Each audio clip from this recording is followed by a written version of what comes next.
This jollof rice is so delicious and easy to make. If you want to see how I made this, keep watching and don't forget to like and share. Thank you, and let's start cooking. In a preheated oil, I will go in with my chopped onions, ginger and fresh curry leaves. I will stir well to combine and allow it to fry for 3 minutes.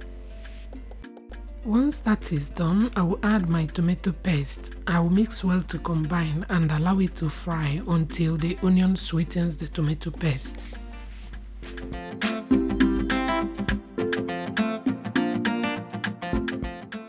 Next, I will go in with my pepper mix and tomatoes.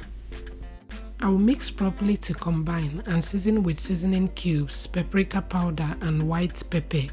I will give it a good mix and allow it to fry. Once that is done, I will go in with my parboiled rice and give it a good mix. I will mix everything properly until it is well combined.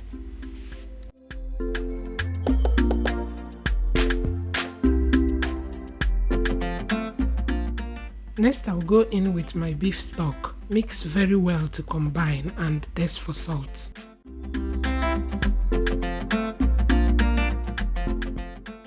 Once everything is good, I will cover with parchment paper or foil and allow it to cook on a medium to low heat until done. At this time, I check on the rice and it's almost ready. Next, I will add some butter for shine. I will mix very well and allow it to steam cook for 3 to 5 minutes on a low heat. 5 minutes later, our rice is ready. Very delicious.